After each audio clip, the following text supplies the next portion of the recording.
আরে আপনি এখানে?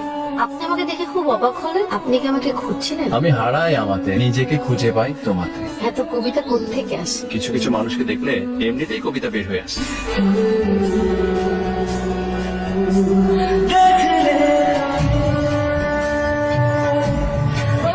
আপনি? জি, আমি বান্ধবীর সাথে নাচের ক্লাসে যাব।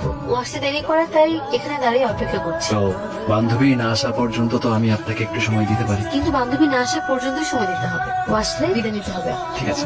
আচ্ছা, আপনি কি করেন? একটা কোম্পানিতে এক্সিকিউটিভ পদে আছে। আপনি পড়াশোনা করেন? Honours final year. পড়াশোনা, নাচ, এত কিছু একসাথে ম্যানেজ করেন কিভাবে? যেভাবে আপনি আপনার চাকরি আর আমার পিছনে ঘুরঘুর করে ম্যানেজ করেন সেভাবে। দেখুন, আমি কিন্তু আপনার পিছনে ঘুরঘুর করি না। আপনার সঙ্গে আমার কাকতালীয় ভাবে দেখা হয়েছে, তো আমি কি করছি? ছেলেটার চোখে কেমন যেন অচেনা একটা আবেগ আছে। আমি তো এই আবেগটাই খুঁজে পাই। সন্ধ্যা হয়ে গেছে, আমি তাহলে বাসায় যাই। আমি আপনাকে এগিয়ে দিই। লাগবে না।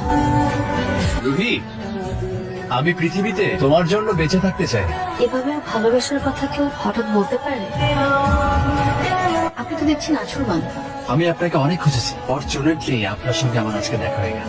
আপনি তো ইমোশনাল কেন বলুন তো? দেখুন, আমি খুবই রিয়েলিস্টিক একটা মেয়ে। আমার ফ্যামিলি আমাকে যেখানেই বিয়ে দিবে আমি সেখানেই বিয়ে করব। আপনি অন্য কোথাও দেখুন। অন্যত্র দেখার পাত্র তো আমি না। দেখুন, আমি কোনো ইমোশনাল মেয়ে না, এটাই সত্য। আমার ফ্যামিলিতে মেয়েরা বিয়ের পরে তাদের স্বামীর সাথে প্রেম করে। আপনাকে এখন বিয়ে করতে আমার কোনো অসুবিধা নেই। আপনি কি পাগল? আমি তো আসলে পাগল। পাগলই যদি না হতাম তাহলে কি এতদিন এত কষ্ট করে আপনাকে খুঁজে খুঁজে আপনার সঙ্গে দেখা করতাম আমি? পৃথিবীর সবচেয়ে বড় বড় ঘটনাগুলো না হুট করে হয়ে গেছে। আমাদের বিয়েটা আমাদের জীবনে বিশেষ কিছু হয়ে থাক না।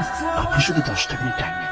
আপনার যদি মনে হয় যে এরকম একটা পাগল ছেলেকে বিয়ে করার সিদ্ধান্ত নেওয়াটা ভুল, তাহলে আপনি চলে যাবেন, আমি আপনাকে আটকাবো না। কিন্তু 1 সেকেন্ডের জন্য যদি মনে হয় আপনার যে এই পাগল প্রেমিকটাকে আজকে হুট করে বিয়ে করাটা সঠিক সিদ্ধান্ত হবে, আমি সত্যিই আজকে আপনাকে বিয়ে করবো।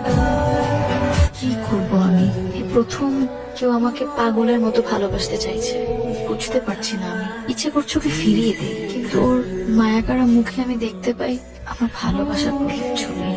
ওর ভালোবাসায় আমি দেখতে পাই মনের উদারতা। এখন ফিরিয়ে দিলে সারা জীবন আফসোস করে মরতে হবে না তো?